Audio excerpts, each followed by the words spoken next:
Hello, everybody. This is log 47. Came back from Cambridge. Today was a good day. I keep saying that all the time, but it was actually a very good day. I woke up this morning, went for a swim. Well, I went to work out.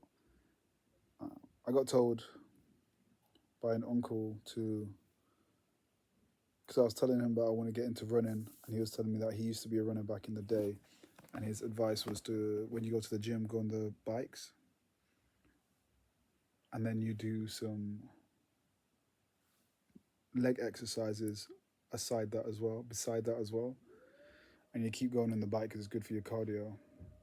Also, it's good for your legs, and then when you do the exercises for like the hamstrings or the glutes, whatever it is, it builds that muscle up. So when you go on the bike again, it feels stronger and you get faster and faster, and then your cardio gets better. And yeah, so I went like that, did that, and then I went for a swim because it's good for my shoulder because I messed up my shoulder a while ago, fighting with my brother-in-law. I'm getting old, buddy. I'm getting old. And then I went to the sauna and then went for breakfast after that.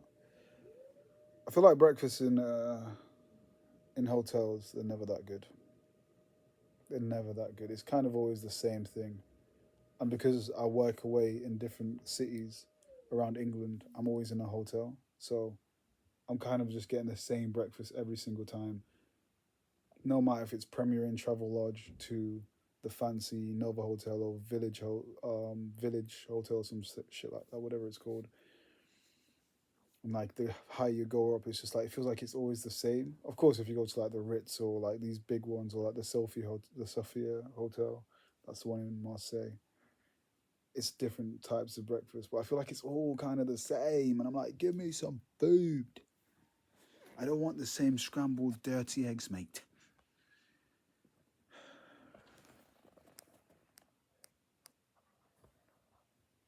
Malteser.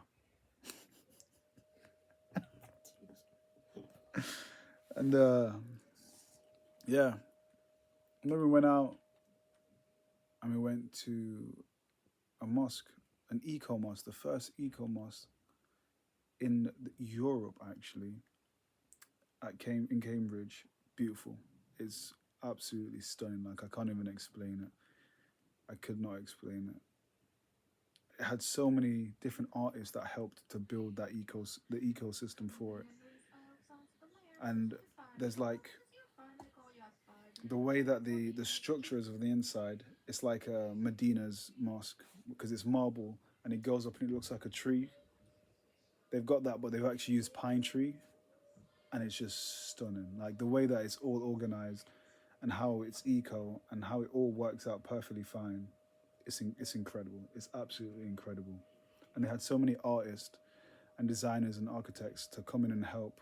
And it's funny because a lot of those architects who helped then converted.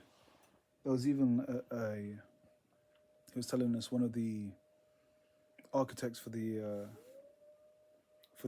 there's like a little garden at the front, and the tour guide was telling us that he's like, "What's an Islamic garden?" And this woman called Emma Clark, she came in and designed the whole of the garden, and she called it an Islamic garden. And a lot of them were like, "Why is it Islamic?" And she's like, "Because if you read the Quran," she did like so much deep research into it. When she read the Quran, she seen that there was 19 different seeds and plants that was mentioned in the Quran, and all those 19 seeds and plants, 19 plants, are in that garden. There's a little waterfall in the front before you enter, and that waterfall represents the river in Jannah, but also not obligation, where you do your wudu. It's a place where you can do your wudu, and then there's four benches on the corners, and they represented, what did he say again?